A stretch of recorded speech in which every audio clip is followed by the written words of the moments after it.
All right. Hello, everybody. Happy Wednesday. Thank you so much for joining us tonight.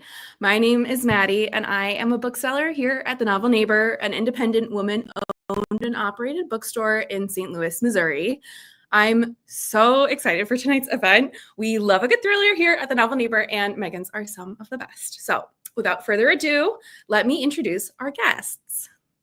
We're here tonight to celebrate Megan Collins and her new book, Cross My Heart. Megan is the author of Cross My Heart, Thicker Than Water, The Family Plot, Behind the Red Door, and The Winter Sister. She taught creative writing for many years at both the high school and college level and is a managing editor of Three Elements Literary Review. She lives in Connecticut where she obsesses over dogs, miniatures, and cats. And cake, sorry. I mean, all of the above, I assume, but relatable. She's joined tonight by another Novel Neighbor fave, Megan Miranda. Megan is a New York Times bestselling author of All the Missing Girls, The Perfect Stranger, The Last Guest House, a Reese Witherspoon book club pick, The Last Girl, the Girl from Widow Hills, Such a Quiet Place, The Last to Vanish, The Only Survivors, and Daughter of Mine. She has also written several books for young adults. She grew up in New Jersey, graduated from MIT, and lives in North Carolina with her husband and children. Megan and Miranda, welcome. Thank you so much for joining us. I will start their conversation in just one moment here, but I'll be back at about 10 till 8 to do a little Q&A. If you have any questions for either Megan, drop them in the comments at any time, and I will try to get to them at the end. Megan, I'm going to go ahead and add you. Hi. Take it away. Thank you, Maddie. Thank you. Oh my gosh, it's so fun to chat with you. I'm so excited to be here. I know we've been able to do this for a couple books before, and it's always so fun to talk to you. Me too. And you know, I've been such a huge fan of your book since the first one. And I feel like every time I'm like, this one's my favorite. But this is definitely my new favorite. Thank you. This was such a twisty, propulsive read. I told you a little bit beforehand, like I literally gasped in parts, which I think is rare when you're also a writer because you're used to kind of like trying to see the surprises beforehand. But I'm so excited for you. Congratulations on the release. And I'd love to just start by getting your take on the big picture of what this book's about before we go into the nitty gritty and the characters. Yeah. So the kind of elevator pitch for the book is that it's about a heart transplant recipient who becomes romantically obsessed with her donor's husband, even as she starts to hear rumblings that he might have had something to do with his wife's premature death. My editor, like brilliantly, because I never would have come up with this, describes it as a twisted version of You've Got Mail. Or she says, You've Got Mail if it were written by Gillian Flynn of course, Gone Girl fame, which I just think is such a brilliant mashing together. And I always like to say that it's about a woman who fervently believes that she is living a rom-com, and she's about to find out that it's actually a thriller. And so she is somebody who wants love, wants it now, because with her heart transplant, she knows that those usually it says in the book that they only last like 10 or 15 years. So she has no guarantee that she'll get a heart again when she needs it. And she just wants to find a partner, kind of the way that society tells us we need a partner. And so she starts connecting with this man who is her donor's husband on this service called Donor Connect. And they are supposed to be connecting anonymously, but through her own little way, she's figured out that he is actually this thriller author who is this like famous thriller author who lives in her town. And that kind of spikes an interest she already had in him as a thriller, as just a person, because she was a fan of his books. And then she kind of does things to try to make more interactions happen. I absolutely love that description of like, she thinks she's living a rom-com and finds herself in a thriller, because the thing that I think makes her so appealing is like, she is this character who just she believes in love. And even though it hasn't worked for her in the past, she's like this, and she works also in like a wedding dress shop. So she's seeing love all around her, and her past relationship didn't work out. So I'd love to, like, as you said, there's all these different great elements. You have, this person who's obsessed with the donor's husband. You have the element of this connection between the donor and the recipient. And then you have this idea of an obsession growing. So what was your way into this story? Did it start with one of these elements, or was it something that just kind of grew over time? Yeah, like a really long time ago, I believe it was 2008, so a while ago, I saw this article about somebody who their husband had died and donated his heart, and then they connected with the person who received the heart. And they didn't become romantically obsessed. There was none of that. But they made a connection, and they then had some kind of relationship afterwards. And I thought that was so interesting. And at the time, I hadn't written like a full novel yet. I was still just like figuring out how to do that. And so I wanted to write a novel about that, but in my head, it was just like a romance. It was like this woman meets the man who has her husband's heart and kind of starts this like conflicted, guilty love affair with him. But like, is she really drawn to him, or is she just drawn to the idea that her husband is still kind of within him? And I wrote like 2 pages of that, and then like that was it, which was very much how things were for me back then. And then I wrote a couple of novels that will never be published and were not published, and were kind of more in like the women's fiction, like family drama space. And then wrote what became my debut, The Winter Sister, which was a thriller. And so I've been in this thriller space ever since. But that idea, that like heart transplant connection thing, never really left me. And like from time to time, I would think about it again. And at one point I just realized, oh, okay, like here's how it could be a thriller instead of this like actual love story. And so then now I finally dived in and actually wrote it. I love that. And I feel like that's so interesting to think about, because when we talk about genre, and I've been thinking about this more recently, where people are like, what makes something a thriller, or what makes, all like thrillers can have romance, and romance has mystery. And I think most books have some element of mystery or suspense. It's what keeps you turning the pages. And I think the thing is like what pulls out the strongest is like kind of what the book becomes. And so I love that you do have all of these elements in the book, and then suddenly everything kind of takes on this element of danger, and like, let's push it to an extreme and see what happens in this situation where suddenly the main character might be, well, let's talk about Rosie a little bit more, because I wanted to talk, I saw this amazing article that you wrote for Crime Reads that was called The Subversive Appeal of the Female Stalker.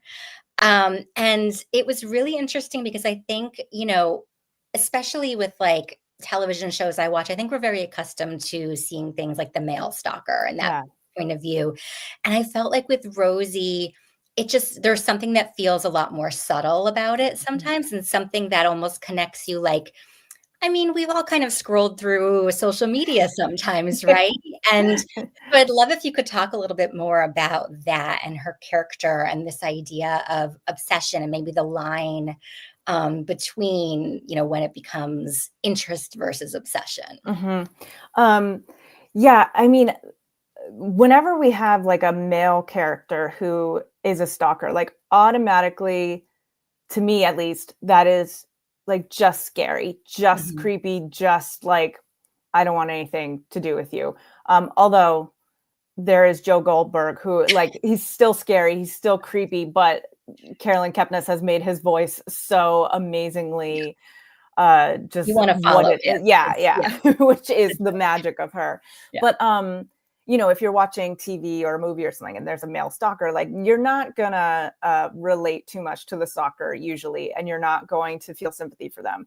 And so I knew that was kind of my challenge at the start of this book was, I need the reader come along with Rosie on this journey. So I need to give them a reason to feel invested in her and invested in her journey, even as she's doing some things that maybe we wouldn't do.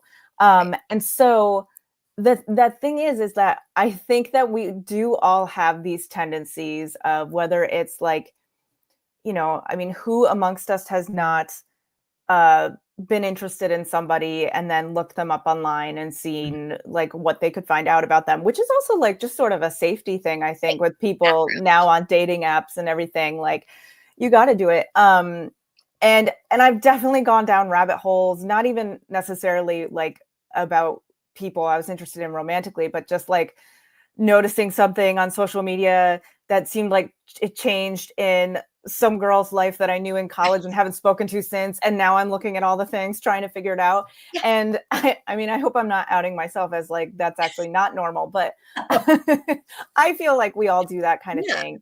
And so it's like human interest in like, yeah, exactly. And we're very like voyeuristic as people. And even like there's kind of these moments where Rosie lingers at the curb as she's walking by Morgan Thorne's house and kind of seeing him walk by. And I don't do that, but I do like when I'm walking my dogs like at night and the lights are on and the curtains are open, like that's my business now. Like I want to see what you're watching on TV. I want to see what's going on. I will not like stand there forever. I will continue to walk by. And so that's the line. It's like, and that was kind of what was really fun writing her, was having her do these things that do feel relatable and do feel normal and feel connected to just like our sense of wanting love or wanting safety or just our innate curiosity about people, but then like tipping it a little bit over the edge so that it becomes just a little bit cranked up. And I like to say that Rosie is kind of like your kind of worst romantic impulses in your 20s, just turned up a few notches, which was really fun to write for her. And just to think like, oh, what are some kind of like normal-ish, but like weird things that I've done? And like, how can I twist it just a little bit? yeah. And so, yeah, so I think that the thing, and what I touched on in that Crime Reads piece, is that there is that like weirdly relatable aspect to it. There's also, I said like, if we have a male character who's a stalker, we're instantly like, oh, no, like you're a huge red flag. Whereas when the woman becomes the watcher, there's this switching of power. And that, even though like it's not great to stalk anybody, no matter what your gender is, there is something, I think, a little satisfying in seeing the tables turned and the man being the one who might be in danger, and the woman possibly being the danger, because 99% of the time in the stories that we hear, like, it is the man who's the danger and the woman in danger in real life. And so I really found that to be like an interesting part of this. But at the same time, the whole thing with this book is that as you're going along, you're really not sure who is more of a danger to the other. Is Morgan more of a danger to Rosie, or Rosie more of a danger to Morgan? And that was really fun to play with too. Yes, you really have no idea like who to trust, who to believe. You really play with perspectives in this book too, which I'm going to ask you about in a minute because it was absolutely fascinating. But on the same line of Rosie, something I loved was you took this thing that she had been critiqued about her whole life in a way too, where she's always told she's too much, right? But she's too much at both extremes. Like she's a great carer of animals and people, and she cares about everyone deeply, and everyone has always told her at some point she crosses the line and becomes too much. And I think part of that, it is interesting and kind of fun to follow along with someone who's like, maybe I am, and maybe I'm gonna just like kind of own that and like go with it. And that, I think, made her very fun character to follow. And she was like, it was, how did you create her to be so relatable, I guess, is the question of, like knowing that she is somebody who's not only looking at social media, but also maybe looks them up on Zillow and walks by someone's house. You did an amazing job with her.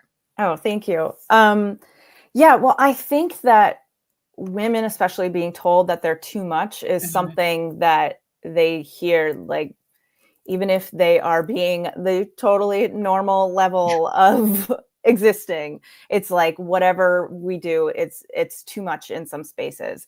And also another thing that she like constantly has ringing in her ear in almost this like PTSD way is being called crazy, because she has been called crazy by, she had like a very traumatic end to her last relationship. She was literally dumped in her wedding dress while he called her crazy and was like, I can't do this anymore. Like, this is crazy. You're crazy. And, you know, we're not sure for a while, like why he might be prompted to say that. But one thing that really inspired me when I was writing this book, at the very beginning, at least in terms of the thriller version of this book, was that I saw some quote that somebody said online. I think it was just like a random tweet, but they said, men love to call women crazy without ever considering what their behavior might have been to make them behave that way. That's not the exact quote, but it's paraphrasing. And that just resonated with me so much. And that's what I really wanted to bring out in Rosie, is that feeling of you've been told you're too much, you've been told that you're crazy, and it starts to become like you start to believe that because you hear that so much. But at the same time, and so she's very like, anytime the word crazy comes up, she's clearly very triggered. But she also, like, her best friend is kind of hinting at like, you know, you are being a little too much. But she like also won't listen. So it's like, she doesn't want to be that, but at the same time, she's still kind of like doing these things that are crossing a line a bit. And I definitely wanted to play with, you know, thinking as the reader, like, well, is she just like a very unhinged woman, or is there more going on here? And yeah, I mean, that'll be for the reader to decide. I love that. So I'm going to switch to Morgan right now, who's the other half of this combination, who's connected through Donor Connect.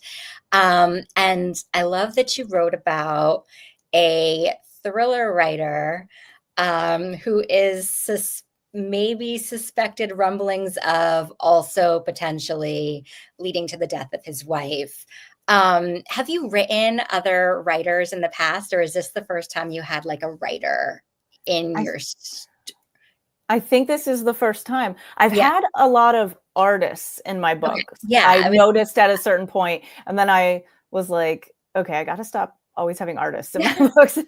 Even though I love it. I love like exploring, like sort of pretending to be a different kind of artist through my characters. But I think this is the first time I had a writer in my book, which I was kind of like, and making him a thriller author too. I was like, is this just like, I don't know, is it too meta in a way that I'm a thriller author writing a thriller author?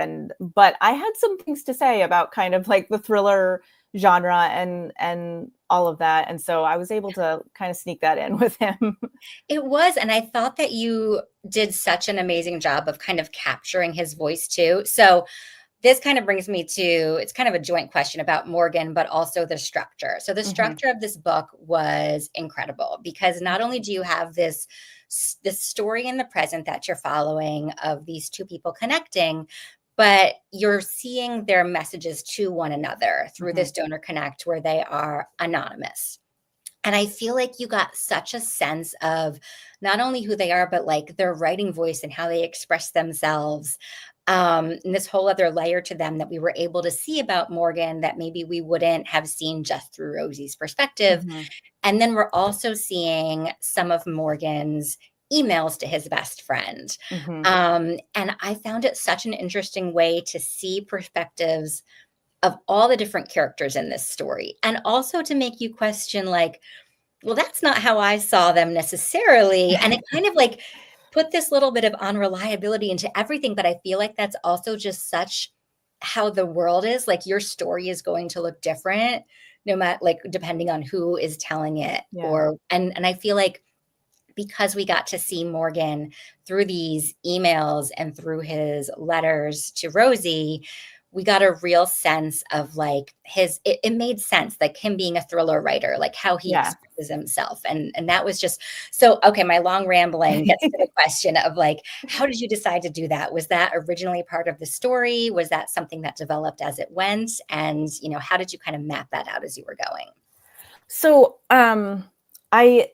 it was kind of two things. One was that in my research about heart transplants and just organ donation in general, I found something that I based Donor Connect off of, which is, I basically used the same title, but a synonym. It was Donor Alliance. And it's the same kind of thing where they facilitate these connections and communications between the people who received the organ and either the living donor, if it is a living donor, or the family of the donor if they've passed away.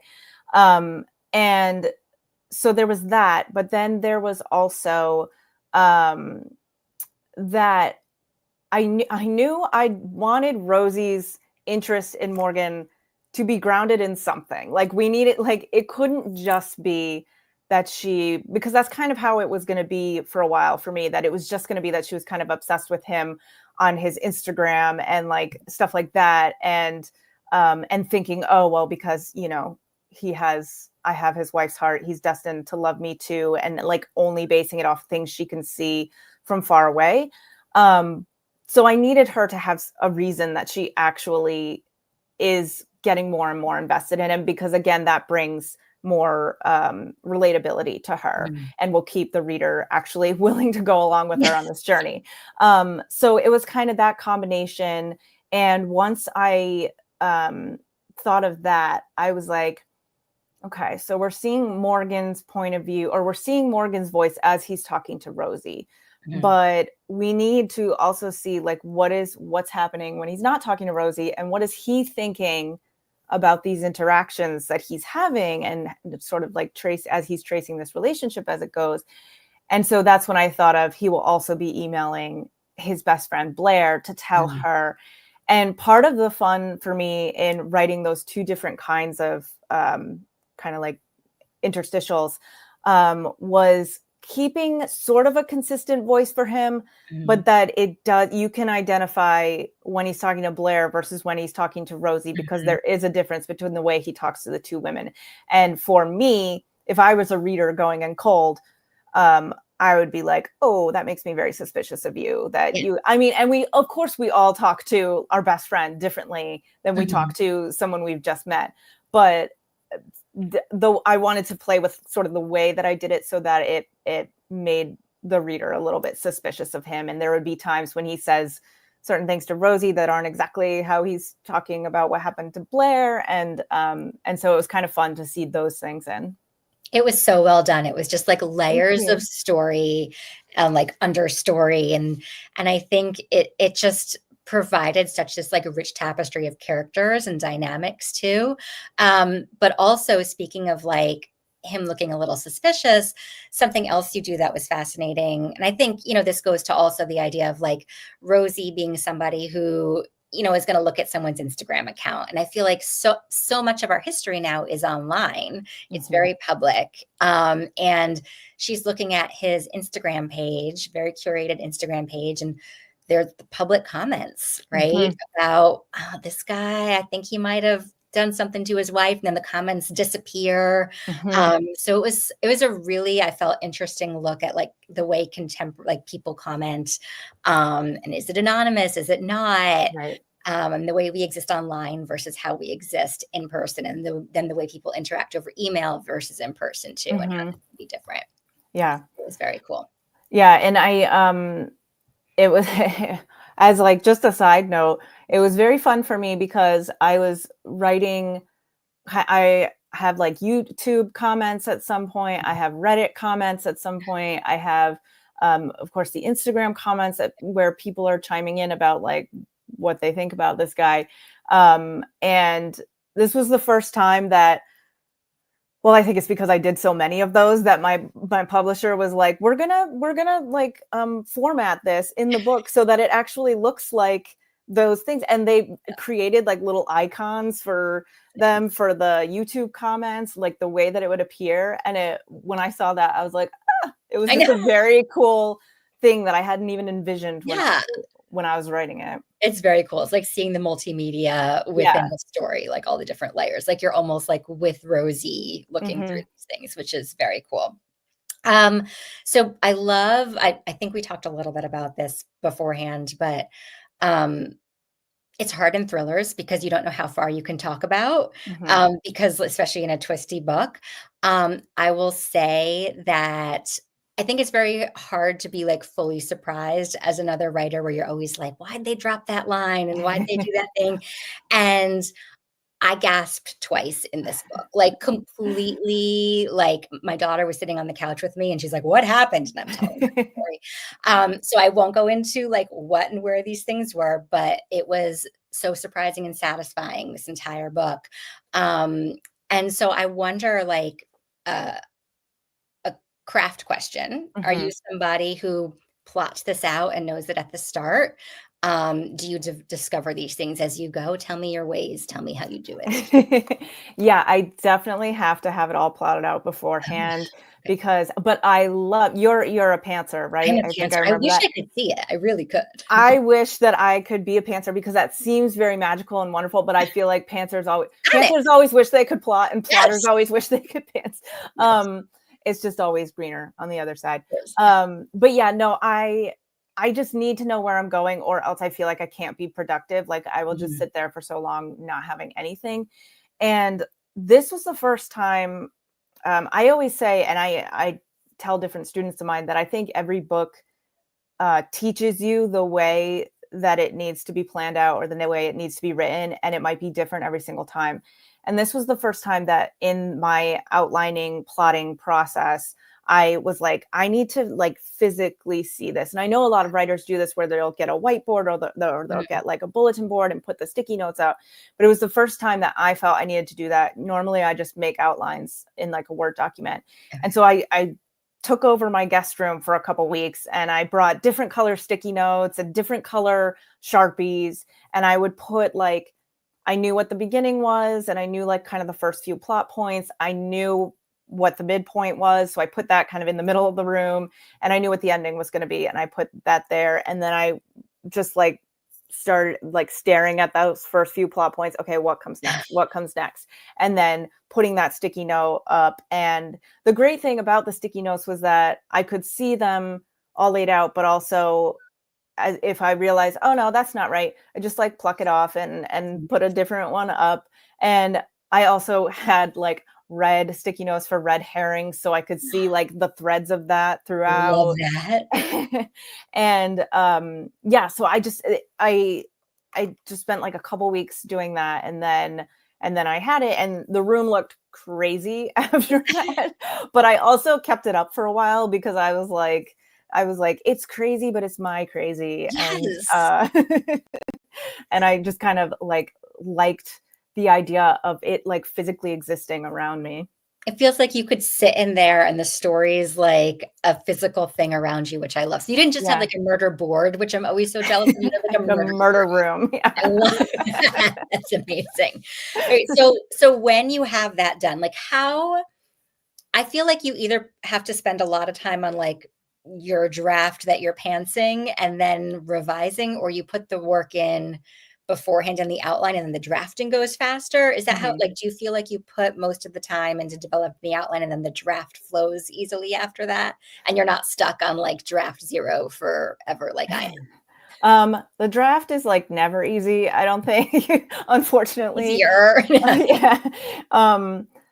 I mean, I did the outline or the plotting pretty quick, like 2 weeks. I mean, I don't know, maybe other people that's like a long time, but for me, I was like, that was pretty quick.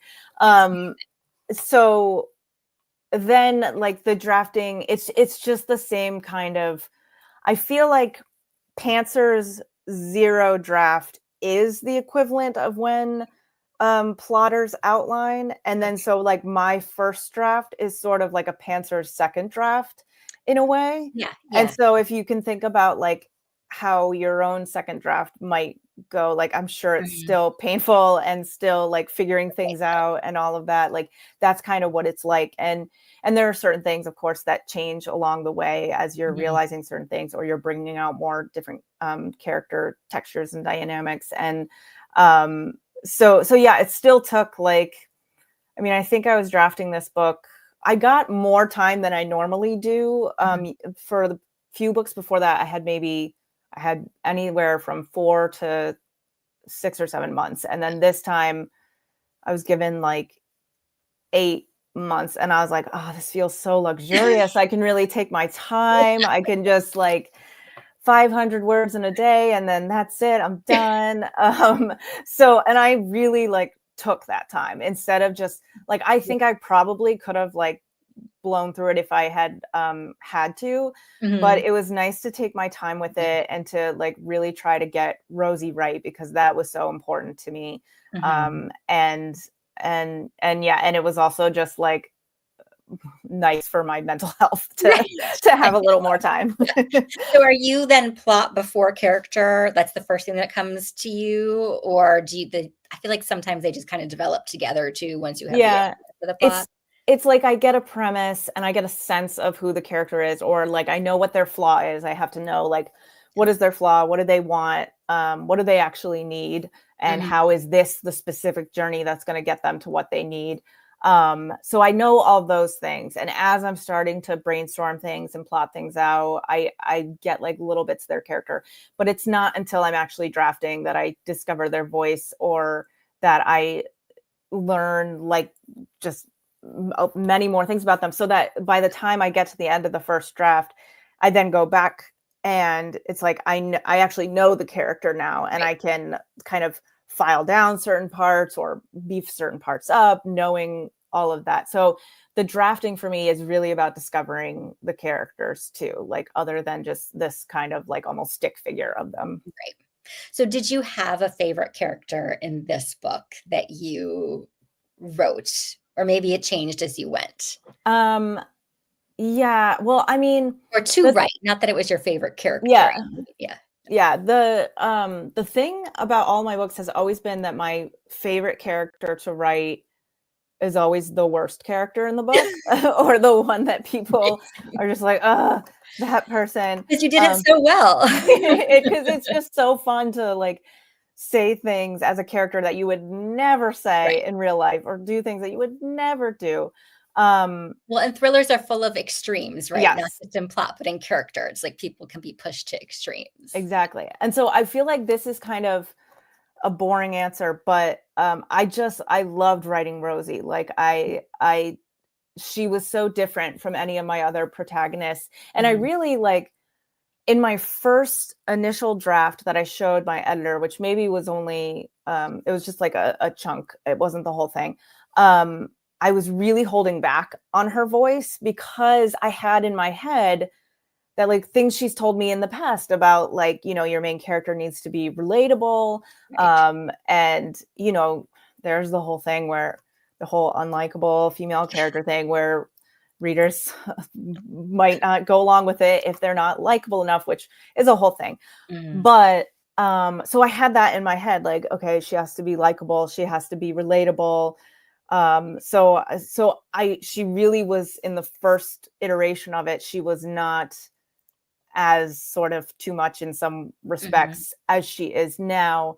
And my editor at some point was like, she's not coming off as obsessive. Like she's kind of coming off as just a normal girl, a normal woman. So you need to like Crank it up. yeah, you need to come back to the like promise of the premise for this. And when she said that, it just gave me permission to because I had been like worried about what she would think. Yeah. And so when she kind of took that restraint off, it just opened it all up so that I could go darker with her. I could Mhm. have more of these little moments where you're like, oh, Rosie, maybe don't do that. It's like her best friend, and they're like, "Are you Yeah. maybe you shouldn't do that." Yes. Yeah. But I have had readers say that there are times in the book where they want to just smack some sense into her, and there are other times in the book where they really like her and want to give her a hug. Mhm. And I'm really happy when I hear that response, because that's kind of what I wanted her to be. Because I'm not at all saying like people should be like Rosie, but I think that there is a tiny bit of Rosie in a lot of us. Yeah. And I love her. Like, I feel very protective of her. And I think I've said before, like, Rosie can do no wrong, even though she does sometimes. Just supporting women's rights and wrongs. So yeah, so she was just so fun to write. And I feel like it's kind of a cop out to say like the main character who was in the voice the whole time, but yeah. Well, speaking of going deeper in character, I read another article you wrote, I think it was for People, about how, which I love this too, about Taylor Swift music and how that really kind of tapped into something as you're listening to the lyrics, helping you go deeper into character and idea. And I'd love if you could talk about that, because I love that too. I feel like that's the idea of art always influencing art, and none of this exists in a vacuum, and like everything's in conversation with each other and the moment. So like anybody who follows me on social media or knows me even a little knows that I can't stop talking about Taylor Swift. And so when I always have, when I'm writing a book, either while I'm writing it or after, I sort of have this realization, like what the Taylor theme song of the book is. So one song that really speaks to the themes of it. But while I was starting to brainstorm this one, and I was just kind of thinking about her music and listening to her music, I would hear a song and be like, oh, that's so Rosie. Like that little thing is Rosie. This is Rosie. And so I started to develop a playlist, and I would listen to it in the middle of my writing day. I can't write to music, but I just like, I'll just write the words that I'm hearing. So I would write in the morning and then take my dog for a walk and listen to the playlist as I did, just to keep me in her headspace, and then go back to my desk and write some more. But as I was doing that, even though I had put some of these songs onto this playlist, knowing that I felt there was this good connection to Rosie, I would notice these certain lyrics that they just hit me differently than they had before. And like, for example, the first example that I use in the People article is from her, like one of her most famous songs, You Belong With Me, like one of her earliest hits. I'd heard it a million times. And I think that's what happens. You hear it so often, you stop hearing it really. Yeah. And, you know, the song is about a girl who's watching, you know, the guy she's friends with be with the popular cheerleader when she's like, no, we're perfect for each other. You belong with me. Like, listen to all these connections that we have. But then toward the end of the song, she sings, think I know where you belong. Think I know it's with me. And I'm like, that's very different. Like, you belong with me is different than think I know you belong with me. And so that made me think, like, it made me listen to the song in a different way. And when she's talking about like their moments together, like, are those actually happening, or is she just imagining them? And that was so Rosie, because she just like is always seeing the things she wants to happen in her head. And so that like helped me access that layer of her character more. And then there were just other things, other nuances in her songs. And the thing about Taylor Swift is that she gets this reputation, like she has never been able to shake it, even though she is like one of the greatest songwriters who's ever lived and is so accomplished. There are still people who will just say, oh, she just writes about her ex-boyfriends and that's it. And that always makes me mad for many reasons. But one is like every artist writes about like love and breakups. Yeah. And like, that's what most music is, especially like most mainstream music. But the thing is, and she does write about love and heartache because those are her experiences, and that's fair game. You own everything that happens to you and you can write about it. But the thing about her music that I love so much is that it's never just like, I love you, I miss you, whatever, or like this really hurt. It's like always a love and a little slice of something, or like accessing this emotion that's inside that love, like guilt inside of love, or anger inside of love, or, you know, obviously the despair or the obsession that comes with sometimes loving someone and not having that love returned, and how that can really mess with your mind. So I would just listen to her music and notice those little nuances and think about how I could bring those into Rosie's character. That's fascinating. And I think that's so relevant to the way I also feel like every reader brings something to a book that they see in it, and every person can listen to a song and hear something, or it speaks to something different in you. And I love the idea that you can listen to a song from a different character's mind almost and see different elements in it that open up something else. I love that so much. Yeah, like I don't think I would have necessarily unlocked those things in it if I hadn't been thinking of it in terms of Rosie. Yeah. Okay, so a general question, because I know you talked about starting in women's fiction and eventually writing thrillers, and that this idea started as not a thriller. What is it that draws you to thrillers, or what do you love writing about thrillers in general? I love the darkness, first of all. And I think I always get like questions at my events where they're like, somebody will be like, you're such like a cheerful, friendly person. Like, why are your books so dark? And I'm like, it's because my books are dark so I can be that cheerful, lovely person. Like, that's where you get it out. Yeah. So I love that. But I also just love, I mean, you mentioned it before, like thrillers that just have such extremes, and you can explore all the big things. You can explore love and desire and passion and hatred and jealousy and guilt and grief, all the big things, in these incredibly like juicy stories that hopefully readers just want to keep turning the pages of. And I also just I personally love, and I love this in all of your books, especially, like your books are always so beautifully atmospheric. Like even if in the moment, like nothing like super thrillery is happening, there's just this pervasive feeling of like the dread that's coming, like the eeriness, the danger, the menace. And so I love that about thrillers, and I love playing with that as a writer. Because it's just like I don't know, I like dark, creepy, eerie things, and so it's just so fun to do. And I think like just like you were saying, when you put the characters that you're making in books like that, it's like so revealing of all the different sides of them, because you're seeing all the sides of Rosie and all the sides of Morgan, and they don't have the luxury of time sometimes, right? So it's just so revealing. Yeah. So for this book in particular, since it had to do, I mean, I'm thinking about, I know there was also like the crime element and kind of what a police investigation looks like, but there's also like this element of a heart transplant. And was there a lot of research that went into this book? Are there things that, you didn't know about when you started that you kind of went into like down the rabbit hole on even more when you started researching? Yeah, it was interesting, but also dangerous for me personally to do this research because I'm such a hypochondriac. Me too. I have like the biggest medical anxiety. So, and my husband, like when he saw me starting to read the book that became kind of most influential to me, which is this memoir called Sick Girl by Amy Silverstein, he was like, oh, I don't know, should you be reading that book? And I was like, well, I have to know about this stuff. But he was absolutely right to worry about that.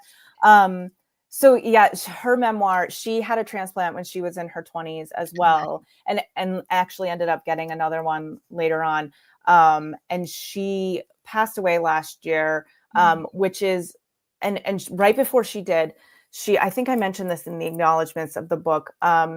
She wrote this essay for the New York Times, I believe, about how basically medicine needs to catch up to the science of heart transplants or organ transplants and all of that, because the medicines that you have to take to keep your body from rejecting the organ are also things that can basically kill you in the end, because they make you more susceptible to cancers and infections and things like that. And so I wanted to definitely touch on that in the book with Rosie's journey, that she knows that like her medication's saving her life, but it's also making it really hard at the same time. And I pulled a lot of that from Amy Silverstein's book, which was it was a riveting memoir. It was it was so good. And it's really sad that she got cancer, and that's why she passed, because of that, the medicine is too far behind at this point. And so, but that also like emphasized for me the ticking clock for Rosie in this book, which is her sense of urgency in finding somebody. And also just like one of the most challenging things personally for me that I found out was that when you get a heart transplant, you then have what's called a denervated heart. And one thing that means is that you don't feel, I touch on this in the book, you don't feel adrenaline rushes in real time. So if somebody like scares you, you don't have that jolt in your heart like you normally would. About that. That was, yeah. So then you could be like 10 minutes later or like an hour later, like totally calm. And then you feel it and your heart will start racing. And the reason why that was especially challenging for me is because one of my like crutches as a writer is that I'm always conveying the character's like sense of anxiety or panic with her heart hammered, her heart. Yeah. And I always have to go back after and put in heart and then delete like 30 instances of it and find other ways. And so from the start this time, I knew, okay, I can't use my crutch gesture or crutch thing anymore. And so I had to find other ways to show her anxiety, which was just a great, like, it was a great exercise for me. I definitely needed it. But yeah, that was really interesting. That is. And I when I was reading that, I was like, wow, I had no idea about that delayed reaction. It's really interesting. So I think we are close to running out of time before we get to the questions. Oh, hi, Maddie. Hello. I have never been like more excited to break into a conversation and less excited because there are so many things that I want to say, but I was so fascinated by everything that was going on. Oh my gosh. And we do have a few viewer questions, but if you've got one more thing that you want to ask Megan of other Megan, please go right ahead. I can save it. I just wanted to know, because I'm nosy, like, did you have that title from the start for Cross My Heart? Because it's so perfect. Not from the very start. I think I had it was called like All Our Crooked Hearts or something. But then I came up and then I thought of, Cross My Heart, and it has that hope to die in it. Like, so it's already got kind of like a sinisterness to it. Plus there's like the double meaning of like betrayal as well. And so I was like, that's got to be it. That's great. Love it. Yes. Wow. Incredible. Wow. You two are so much fun together. I love this conversation. You do have me rethinking how much internet stalking I can really do, but that's okay. And I fully agree with you that like, if your curtains are open, that's my business too. Yeah. Like, I'm invested now. Yeah. Just close your curtains if you don't want me looking in. That's what I'm saying. It's easy enough. Yeah. All right. We have a few viewer questions that I'm going to ask. Let's see. First of all, this is important to me too, and our friend Sharon who's watching. Do your characters ever keep you up at night? I guess maybe both for like I can't stop thinking about this scene reasons, but also like this was kind of scary. I don't think I've ever been like kept up in a scary way, just because I'm creating it, it's not like, it kind of dulls that a little bit. But yeah, I definitely will be trying to work out character problems or plot problems in my head as I'm trying to fall asleep, which is like the worst. Like, you cannot fall asleep that way. You're not going to like lull yourself into sleep. Megan, do you ever kind of think of them that way? I was going to say like the same thing. I do think because you are creating it, like I'm somebody who's scared of everything. And I think that maybe that's why I'm drawn to writing thrillers, because I'm like, I'm in control and I'm deciding what's happening. But when I'm doing the research or doing that is when, and again, I'm thinking about things at night. Like, I can't figure out this plot point. Let me work through this horrific situation in my head right before I fall asleep. And then I will dream about it. Oh no. Which is not great. So I definitely have had situations where they've kept me up, but it's more like unintentional that dreaming about plot points, trying to figure it out. My personal rule is that if I dream about work, I get to take the next day off. But I feel like that would be a lot of days off, maybe. Yeah. But I like that. Sometimes I'm like, oh, I've solved it. Like I've literally woken up at 2 a.m. being like, I've Huge. solved it. And then I Yeah. I don't. By 7 a.m. I'm like, that worked. Yeah, It's I was gonna say working. I never finished my spreadsheet in my dream, you know? Yeah. Yeah, I love that when you wake up and you're like, or you're almost falling asleep and you Yeah. think you have a brilliant idea. You write it down quickly in your phone and you're like, haha, future me is so happy. And then future you is like, what? What is that? How come, you know? So funny. Okay, so we heard about a little about the murder room, which I'm obsessed with. I'm going to officially rebrand my guest room as the murder room for when people come I over. think you'll be booked solid. But there are some folks in the comments who do want to know a little bit more about the process. I know we've got a plotter and a pantser, which makes this great for some conversation. But they're wondering if maybe you use like spreadsheets or outlines to plan your books, or if there's any other tools that you find really helpful. Yeah, I don't use spreadsheets just because that feels too much like math. Even though I do always say that like plotting is kind of like math, there is something very like that brained about it. But really, like I've done the Post-it note thing now, and I've used index cards in the past. And then I just use Word. I'm really boring. Like I know a lot of people love Scrivener. What about you, Megan? So I'm basically the total opposite, which I love because I feel like our books are very similar in terms of themes and like the types of books we write, and we come at it from. I love a good spreadsheet. Let me tell you, I'm so boring. Like you're like, I have a murder room, and I was like, I have an Excel document on my computer that I fill in as I'm going, and I think it's helpful for me to see it because I don't plot as I go, so it kind of develops as I go, like. But it's not necessarily plot. I'll have like a 1-sentence summary of what's happening as I'm writing. And then I have a column that's like, here are the clues, here are the unanswered questions, and then like, here's the turning point. And so as I'm writing, I feel like all of those like unanswered questions kind of become the second half of the book. And then the clues kind of create, like it's a puzzle that's developing as I go.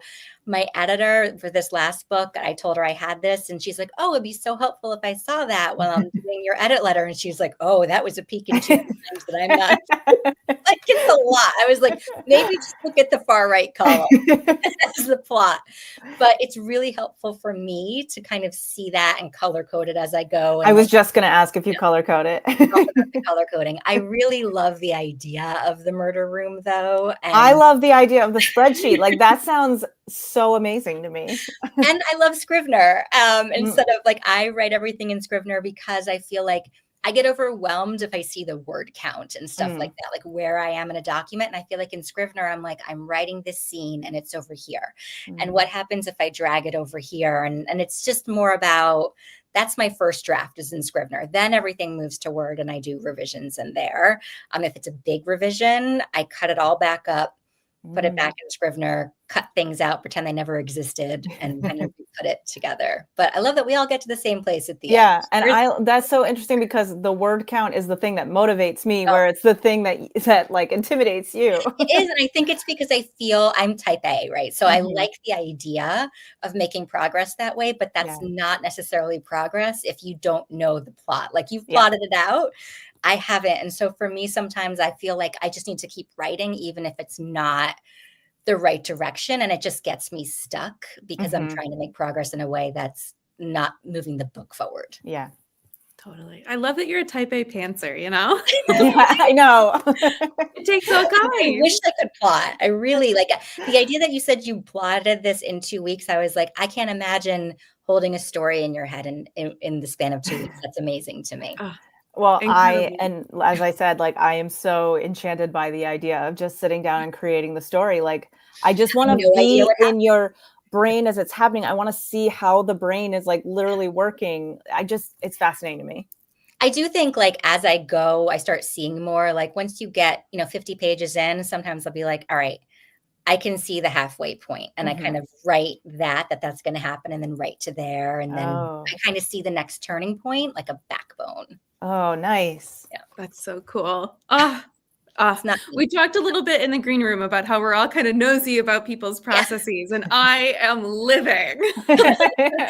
Okay, and so we've talked a little bit about this already with regards to what you researched in Cross My Heart, but I feel like thriller authors have some of the best answers to this question, which is, have you ever fallen down a weird rabbit research hole? Like it's something that would make your FBI agent be like, sorry, wait, what is she doing? Yeah, I think, what did I have? There was some Google search once where I was like, oh, that's going to be the one that gets them knocking on my door. I think it was something like, what does skin look like as it decomposes or something? And just something like really specific.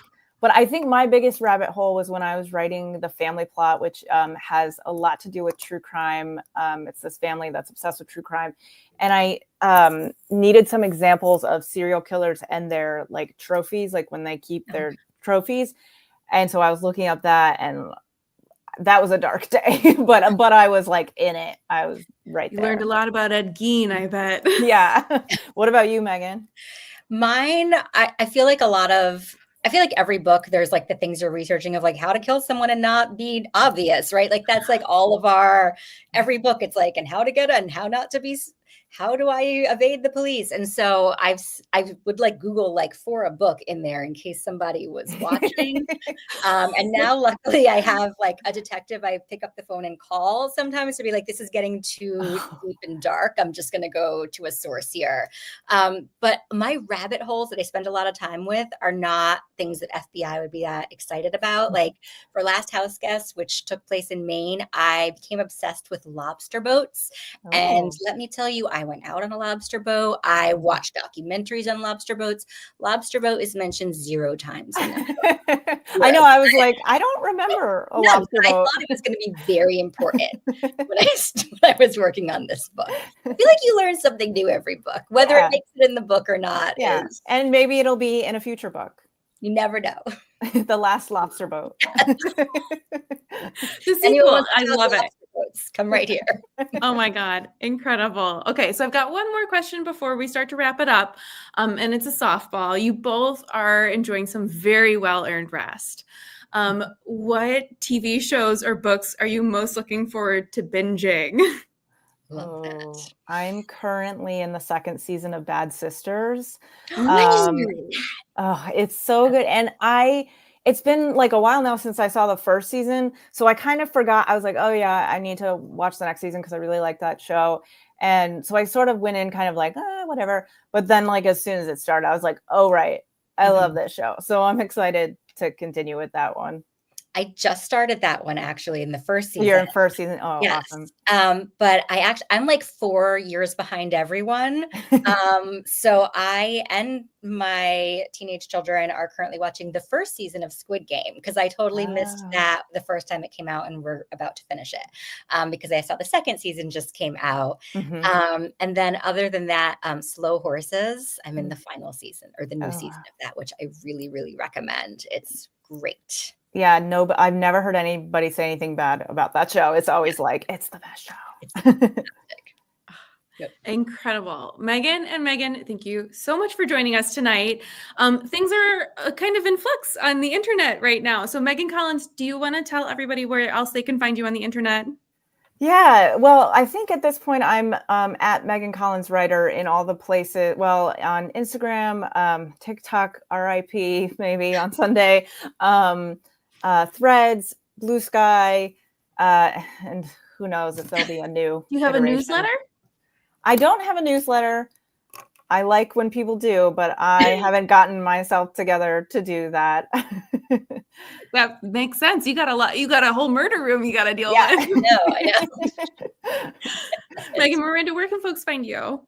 I am most active on Instagram, Megan L. Miranda, and then author Megan Miranda on Facebook. And that's pretty much it. Like I feel like I spend way too much time on Instagram, but I love it. I love everyone's great pictures.